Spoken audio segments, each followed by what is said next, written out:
सुप्रभात बच्चों, कैसे हैं आप सब। उम्मीद करती हूँ आप सब अच्छे होंगे। तो बच्चों, आज की कक्षा में हम पढ़ने वाले हैं अध्याय नंबर 15, जिसका शीर्षक है गौशाला। तो हमें इस अध्याय में एक कहानी दी गई है, तो चलिए इस कहानी को पढ़ते हैं। इस कहानी के द्वारा लेखक रामवृक्ष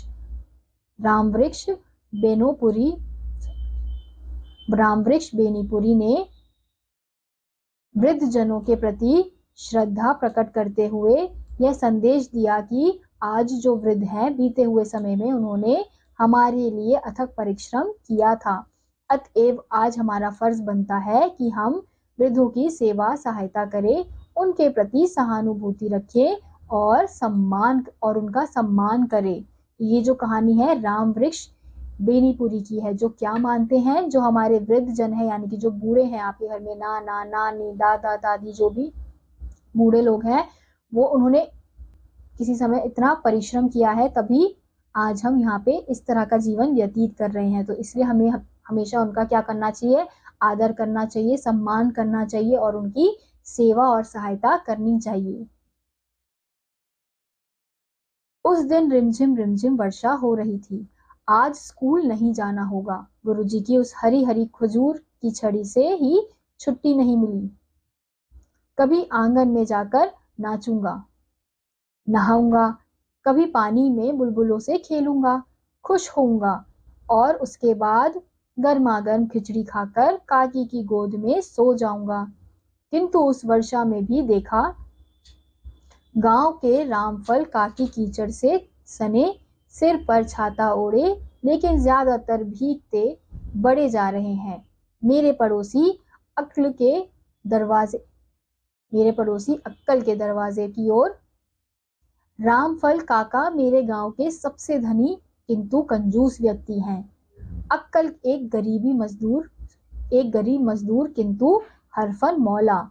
अक्कल जरा चलो, भानस घर के कपड़े उघड़ जाने से समूचा घर पानी पानी हो रहा है। खाना पीना बंद है। चलो जरा कपड़ों को दुरुस्त कर दो। दो बाल बच्चे भूखे छटपटा रहे हैं। मेरी तबीयत ठीक नहीं। माफ कीजिए, तबीयत ठीक होती तो हुक्म सिर आंखों पर। अक्कल रामफल काका का काम प्राय ही करता, किंतु उसे सबसे ज्यादा तो इस बात से चिढ़ थी कि कंजूसी के मारे अच्छे दिनों में तो ये घर दुरुस्त नहीं कराते और इस आफत में जान लेने आए हैं। जैसे गरीब की देह नहीं। और उसे सर्दी लग गई थी, पर रह रहकर खांसता था। यह बात तो हम पड़ोसी जानते ही थे, किंतु रामफल काका के साम दाम दंड भेद के सामने उसे झुकना पड़ा। फटी काली कंबली ओढ़े अक्कल को मैंने रामफल काका के पीछे पीछे जाते देखा। अक्कल 5 हाथ का लंबा जवान, रंग वही भारत के आदिवासियों का, विदेशी आर्यों के रक्त मिश्रण का प्रभाव रंग पर ना पड़कर आकार पर ही पड़ा था। हट्टा कट्टा।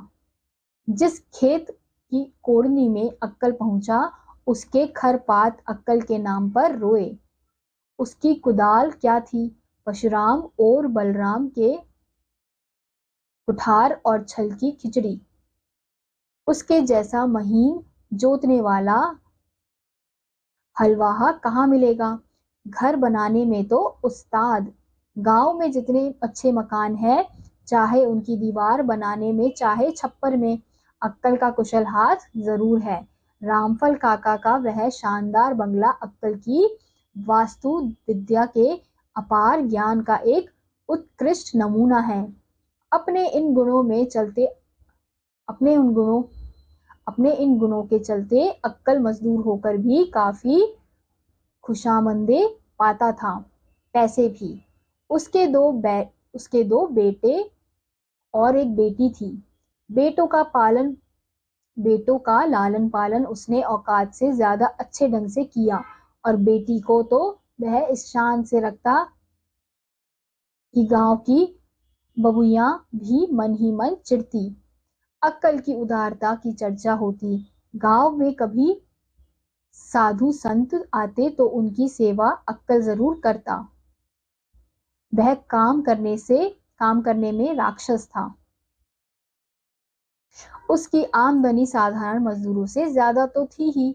एक गाय भी पाल रखी थी और 2-3 बकरियां भी। इनमें भी काफी पैसे थे आते इनसे भी काफी पैसे आते। मैं अब शहरी जीव हूँ। कभी कभी मन बहलाने को अपने गांव चला जाता हूँ। एक दिन अपने दरवाजे पर बैठा मैं एक विलायती मैगजीन पढ़ रहा था। एक छोटी सी रूप कथा थी। मैं सोचता, उफ, ये विदेशी कलाकार कैसी जीवंत तस्वीरें खींचते हैं। कलम है या रंगीन कूची। सलाम बबुआ। आंखें ना उठी। मैं कुछ पढ़ने में गर्क था। कुछ गर्क होने का स्वाग भर रहा था। कुछ उपेक्षा भी थी। दिन भर देहातियों के मारे परेशान जो रहता हूँ। फिर वही आवाज। मैंने आंख उठाई। एक लकुटिया और 2 सूखे पैरों के सहारे 3 टांगों के जानवर सा झुका एक आदमी दिखाई पड़ा। चेहरे पर गौर किया। काले चेहरे को सफेद बालों के ठूंठ भयानक बना रहे थे। गर्दन लगातार हिल रही थी। मैं बबुआ अक्कल। मैं चौंक पड़ा। क्या वही अक्कल आज ऐसा हो गया? बेचारा अक्कल अब भीख मांगता है। जिसने गांव भर को घर दिया वही बेघर बार का है। एक बच्चा जाता रहा। बेटी शादी होते ही अपनी ससुराल चल दी। बेटी तो पराये की होती है। उसकी प्यारी पत्नी बुधनी भी चल बसी। कोई काम धाम उससे बन पड़ता नहीं।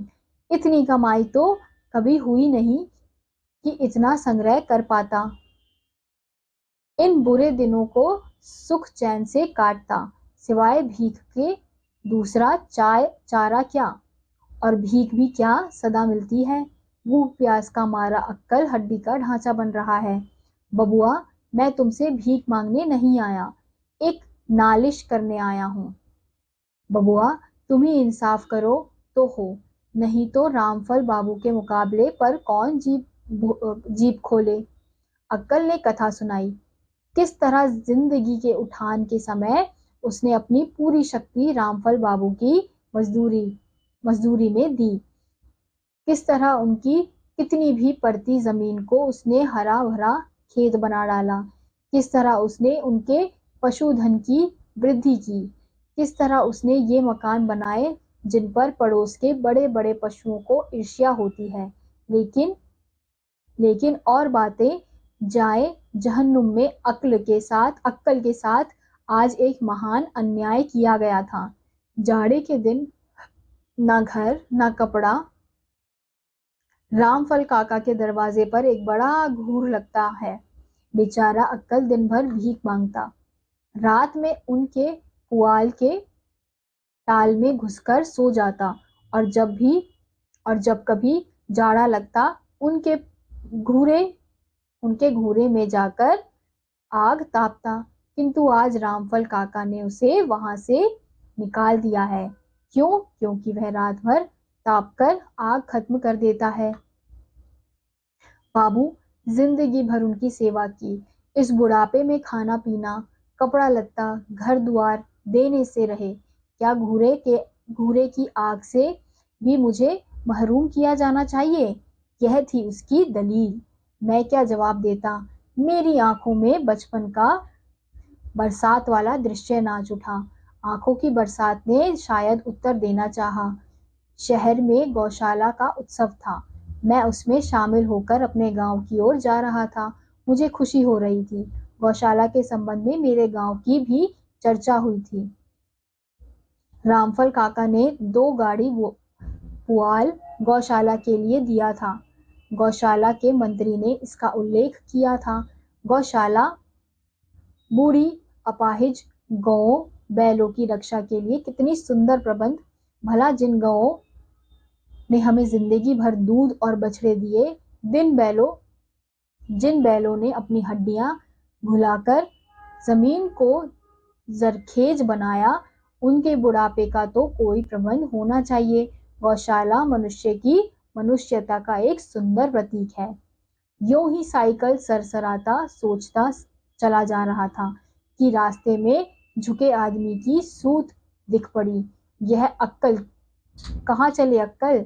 गांव में अब गुजर गांव में अब गुजर नहीं होता गुजारा गांव में अब गुजारा नहीं होता। बबुआ, जा रहा हूँ, कहीं मांग मांग कर खाऊंगा। राम नाम लेते अक्कल अपने गांव को सदा के लिए छोड़कर जा रहा है। कहाँ? जहाँ कहीं भी उसे पेट के खड्ड के लिए मुट्ठी अन्न और इस शरीर के लिए 3 हाथ जमीन मिल जाए। मनुष्य ने बूढ़े पशुओं के लिए गौशालाएं बनवाई, किंतु बूढ़े मनुष्य के लिए रामफल काका को बूढ़ी गायों से इतनी मोहब्बत, और उस बूढ़े आदमी के लिए।